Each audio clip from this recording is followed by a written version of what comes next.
खड्गे च सुरेन्द्रे च कौशिके पाद संस्पृशि निर्विशेष मनस्काय श्री वीरस्वामिने नमः। आयारो आगम में कहा गया है, कामा दुरतिक्कमा, काम का अतिक्रमण करना मुश्किल होता है, काम दुर्लंघ्य है। यह काम शब्द एक तो कार्य यानी काम करो, अपना काम अपने हाथ से करो, यह कार्य के संदर्भ में भी काम शब्द, काम काज, बहुत काम करने वाला आदमी है, ये कार्य के अर्थ में भी काम शब्द का प्रयोग होता है। दूसरा काम एक कामना के अर्थ में भी है और कुछ इंद्रिय विषय के संदर्भ में भी। तो यहाँ वो कार्य करना वो मतलब नहीं है, काम का वर्क कार्य वो अर्थ यहाँ नहीं है। यहाँ जो अर्थ है वह एक कामना के संदर्भ में है। अब कामना के संदर्भ में है और परिग्रह का वो मूल है, ऐसा भाष्य में बताया गया है। कामना होती है तब आदमी संग्रह करता है, पदार्थों का परिग्रह रखता है। काम को भी यहाँ दो प्रकार का बताया गया है। एक है इच्छा काम, दूसरा है मदन काम। इच्छा काम यानी स्वर्णादि पदार्थ प्राप्ते है कामना, सोना चांदी आदि पदार्थों को प्राप्त करने की कामना है, वह इच्छा काम है। मुझे वह मिले, ये जो इच्छा का संसार है, धन परिग्रह मकान जायदाद पदवी आदि आदि, ये हम इच्छा काम के अंतर्गत मानिए। दूसरा है मदन काम। भाष्य में बताया गया है, शब्दादीनाम इंद्रिय विषयाणाम कामना, शब्द रूप गंध रस स्पर्श इनकी जो कामना है वह मदन काम है। काम एक प्रकार की इंस्टिंक्ट है, संज्ञा है, और वह बहुत लंबे अनंत काल से प्राणी के भीतर वह संज्ञा रहती है। इसलिए इस काम को लांघना, इसका पार पाना मुश्किल भी होता है। तो सूत्र में कहा गया, कामा दुरतिक्कमा, काम दुर्लंघ्य होते हैं। अब यहाँ मदन काम को शब्द आदि इंद्रिय विषयों की कामना बताया गया है और इच्छा काम स्वर्ण आदि पदार्थों की प्राप्ति की कामना होती है। अब ये दुर्लंघ्य हैं। इच्छाओं को कम करना, संतोष धारण करना और लोभ का क्षय करना बड़ा कठिन काम है। लोभ को पाप का बाप कहा जाता है। कितने कितने पाप अपराध उनकी जड़ में लोभ होता है, राग होता है। रागरी रैस पिछाणो, गीत में रागरी रैस पिछाणो, यह राग जो उसी का एक अंग यह लोभ है। तो लोभ के कारण से आदमी हिंसा में जा सकता है, लोभ के कारण से आदमी झूठ बोल सकता है, लोभ के कारण से छल कपट कर सकता है। इसलिए यह लोभ और काम यानी कामना है, यह दुख का भी बड़ा कारण है। आगम में अन्यत्र कहा गया है, कामानु विद्धिप्रभवम खु दुखम सवस्य लोगस्य सदैव गस्य जंकाइयम मानसियम च किंचि तत्संतगम गच्छई वीयरागो। यह कामानुवृद्धि, इससे दुख पैदा होता है। और तो क्या, देवों को भी इस कामानुवृद्धि के कारण दुख हो जाता है। शारीरिक मानसिक दुखों के मूल में यह कामानुवृद्धि है। जो वीतराग बन जाता है वह दुख का पार प्राप्त कर सकता है। तो ये काम जो अध्यात्म की साधना में परित्याज्य होता है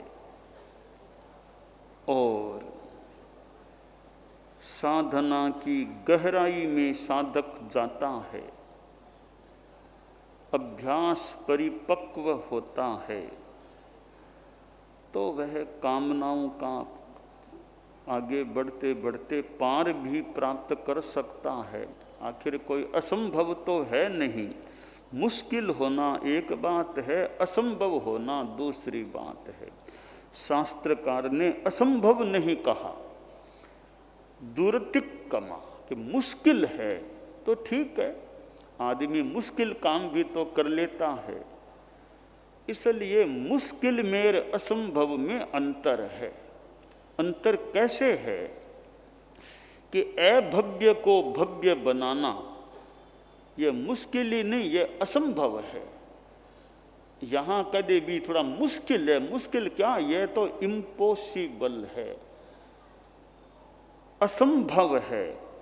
आसाधना न हो तीर्थंकर भगवान भी अभव्य को भव्य बनाने का प्रयास करें, आसाधना न हो, संभवतः करेंगे भी नहीं, करें मान लो करें तो सफलता नहीं मिल सकती, क्योंकि यह असंभव बात है। अभव्य को भव्य नहीं बनाया जा सकता। कोई कह दे जीव को अजीव बना दूंगा या अजीव को जीव बना दूंगा, यह असंभव है।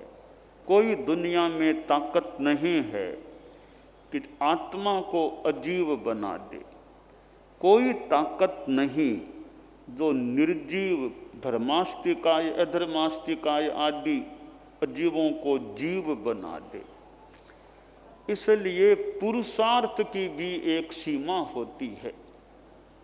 हर कार्य पुरुषार्थ से होना हो जाए जरूरी नहीं होता है। इसलिए यह असंभव एक अलग बात है, मुश्किल होना अलग बात है।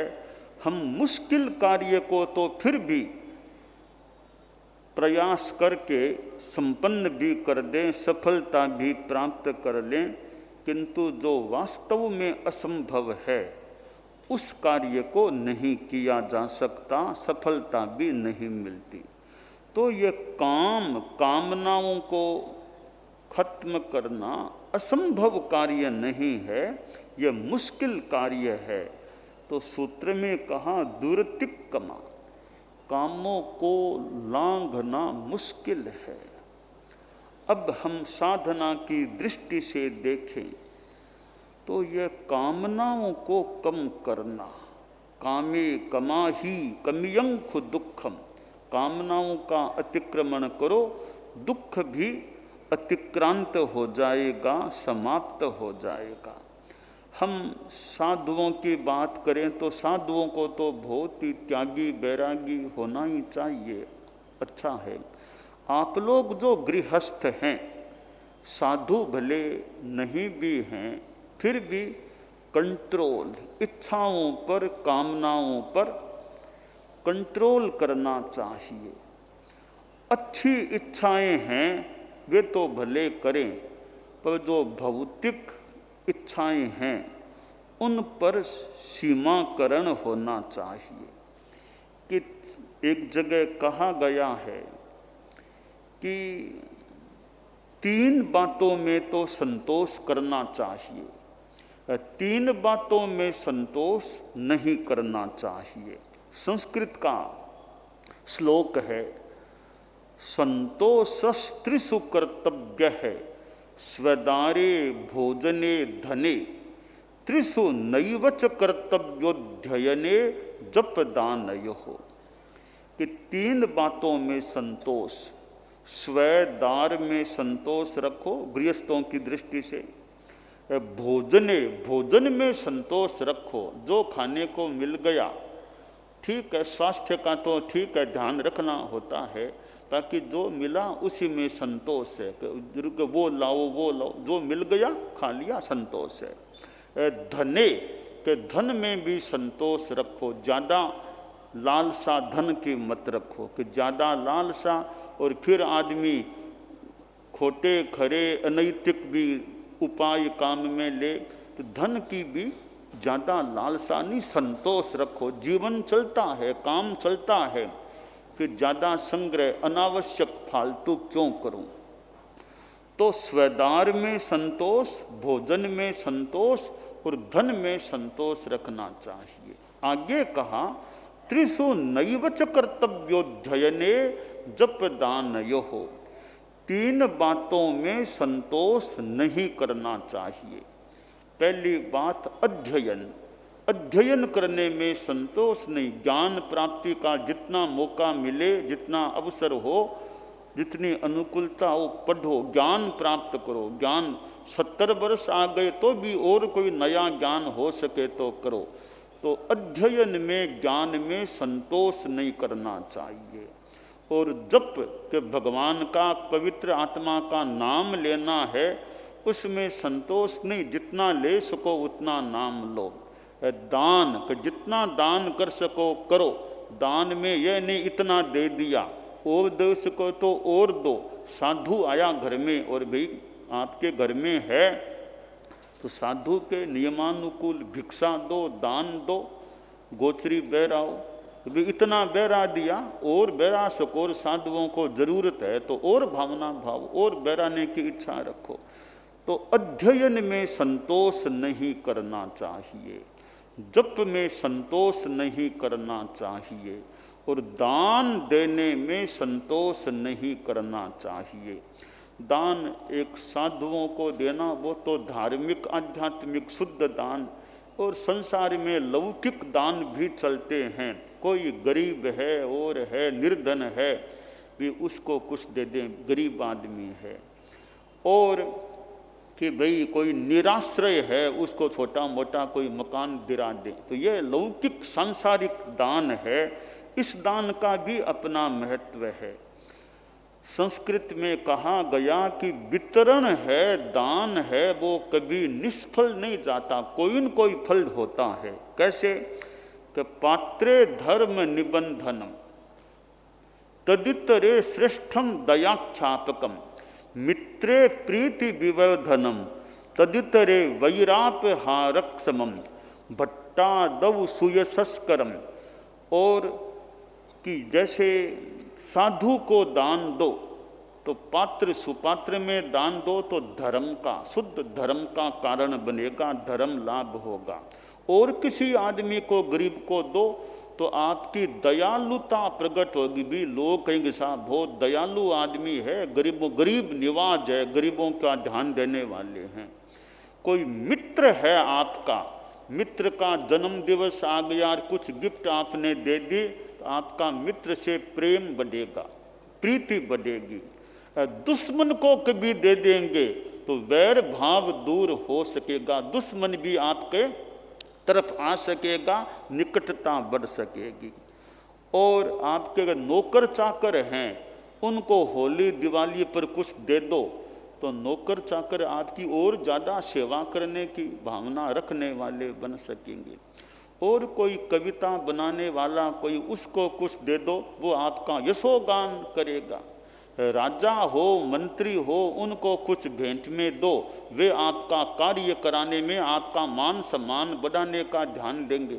कभी किसी को भी दो, प्रेम से किसी को भी दो, चाहे साधु को दो तो धर्म का लाभ है, बाकी किसी को दोगे तो व्यावहारिक रूप में कुछ लाभ आमतौर से मिलते हैं। तो संस्कृत में कहा दान में संतोष नहीं करना चाहिए कि भाई एक चिड़िया समुद्र में से पानी ले गई चोंच भर के तो नदी में कितना क्या घटेगा, तो क्या भी दान देते हो तो क्या घटता नहीं, एक उक्ति दान देते हो बड़ घटता नहीं है। दान दिया धन ना घटे कहे गए संत कबीर। ये व्यावहारिक लौकिक बात हो सकती है, हम धर्म की बात करें। किसी को ज्ञान का दान दो, धार्मिक आध्यात्मिक ज्ञान दो, बड़ा अच्छा कार्य है, आध्यात्मिक कार्य है। साधु को दान दो, लोकोत्तर कार्य है। और अभय दान दो कि प्राणियों को अभय, मैं किसी को नहीं मारूंगा, यह संकल्प कर लो, प्राणातिपात का त्याग कर दो, यह अभय दान आध्यात्मिक दान है। तो शास्त्र में कहा गया है कामा दुर्तिक कमा, ये कामनाएं हैं, इनको लांघना मुश्किल होता है, तो मुश्किल काम भी हम करने का प्रयास करें, यह काम्य है।